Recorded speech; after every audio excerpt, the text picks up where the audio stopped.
In today's video, we're checking out what might be one of the best SGs I've ever played. This is the Gibson SG Modern in left-handed. It's also, of course, available in a righty, and I'll link it down below if you want to check this out. Before we get into it, a massive thank you to Sky Music for the loan of this. I don't get to keep it, nor are they paying me to make this video. So I'm going to give you my thoughts about it at the end. It's almost perfect. There's one small thing about this that I'll mention at the end of the video that I think is the only small flaw with it, but man, what a beautiful guitar. This has been a lot of fun. I hope you like this video. Let's get into it.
Here's the guitar up close. Now, visually, I love the look of this. This is called a trans black fade.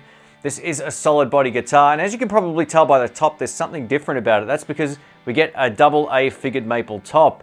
While it's a mahogany body like most Gibsons, having a flame maple top is almost unheard of. Well, there's a few models that have it, but it's not common, so that looks really cool. One of the standout features for me when it comes to this guitar is the neck profile. It's what Gibson are calling an asymmetrical slim taper, and in the hand you can feel that one side is fatter than the other, and this really adds to its playability in my opinion. Again, one of the best SGs I've played, and I think partially because the neck feels as good as it does. Fans of Gibson guitars will appreciate the ebony fretboard. I think this looks beautiful. We get these nice trapezoid inlays as well, which really stand out and pop against the ebony. We also get some really nice binding. If you know the channel, you know I'm a huge fan of Gibson Burstbucker pickups. I have them in my Flying V, and that's what we get in this guitar. We get a Burstbucker Pro Rhythm neck pickup and a Burstbucker Pro Lead Plus in the bridge. Now, interestingly enough, we can also get the coil tap sounds by pulling up on the volume controls here. So this actually sounds pretty good. I've never been the biggest fan of this inherently on other guitars, but on this guitar it seems to work really well, especially with a bit of dirt, and I'll showcase that in the video. Let's kick it off with some dirty tones with the guitar in humbucker mode. The overdrive is thanks to the Royal Flush Dual overdrive pedal with both sides on, and I'm plugged into the Artist Tweed tone on the clean channel. Have a listen to this. No surprise, this sounds pretty great for some rhythm with a bit of dirt. Here we go, bridge.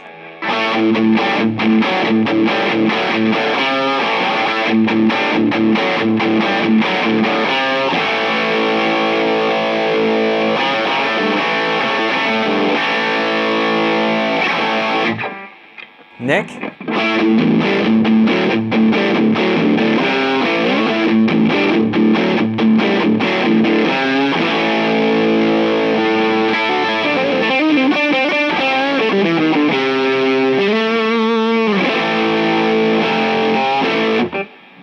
Over to both.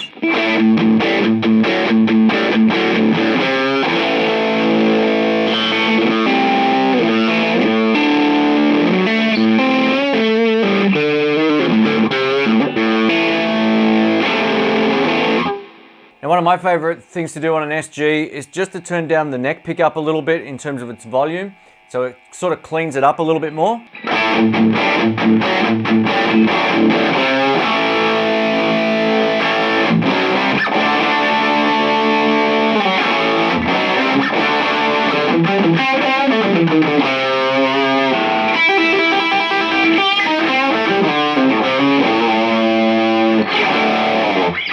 Sounds huge in here. Let us know what you think.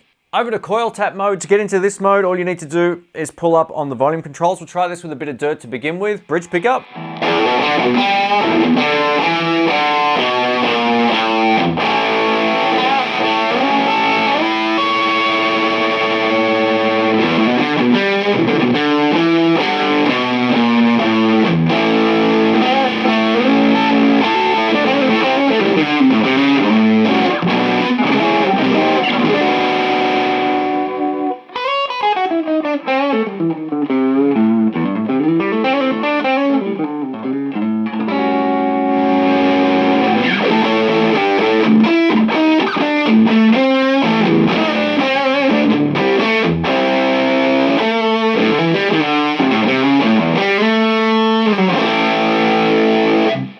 That's really, really usable. I especially like it on bridge.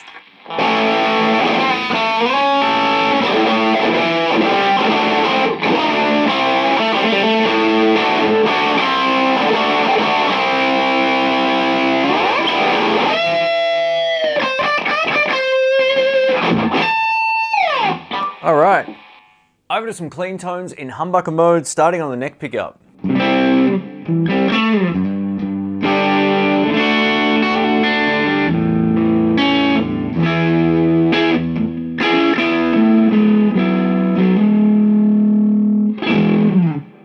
Beautiful. Over to both.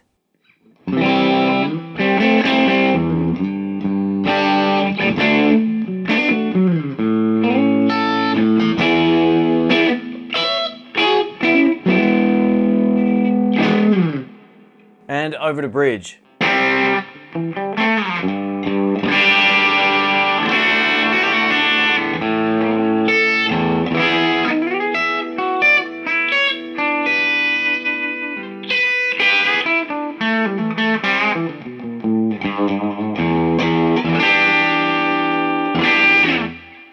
Beautiful. If you dig in, it kind of still pushes this little amplifier over the edge. That's pretty nice. Over to coil tap mode on bridge.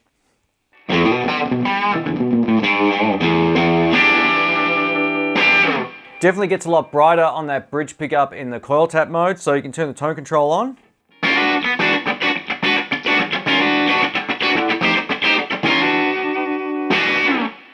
Sounds really nice to my ear. Over to neck pickup in coil tap mode as well.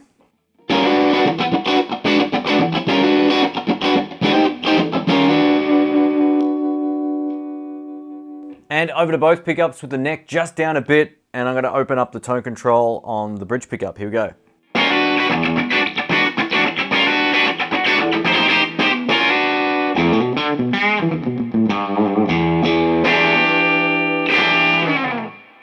Thanks for watching, folks. My name's Shane. I'm going to give you my thoughts about this. So this might be one of the best SGs I've ever played. I played a lot of them over the years, but in terms of guitars from Gibson, this would probably be my favorite. I've had a good chance to play just about every model, custom shops, entry-level ones, the junior, and just in terms of what this has to offer, it's been one of the best so far. I love how premium it feels just from its finish standpoint. I really love this high gloss and maple top here, how it's faded. The black looks beautiful. The pickups on this sound fantastic, and the split coil tones are actually usable. I don't know if I'd use them all the time in split coil mode, but those options are there if you do need it. Now, one of the cool things about it is the asymmetrical slim taper neck. This does feel different in the hand. That's probably why I like playing it so much. It's got jumbo frets, so that's a nice upgrade over prior generations of SGs. And I also love the fact the input jack is on the bottom. Now, some people might not like that. It really depends on your guitar stand, because having it on the front of the guitar can be advantageous if it's seated on the ground, or in some type of stand on the ground. But I really like having it here. I much prefer it. I don't like those sort of leads that have the right angle connectors. Not a big fan of them. They always tend to fail on me for whatever reason. So just being able to use a straight lead in like this is awesome. I love the feel of this. I love the way it plays. I actually really love the visual.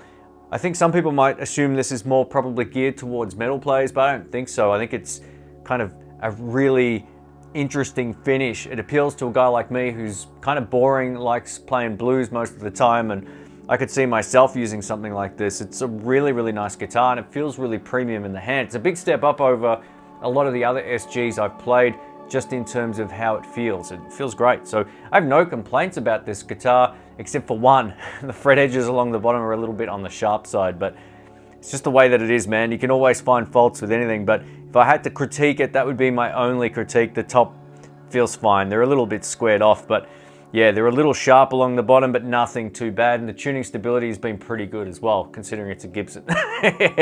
Anyway, thanks again for watching. If you want to check it out, links will be below. Thanks again. Catch you soon. See ya.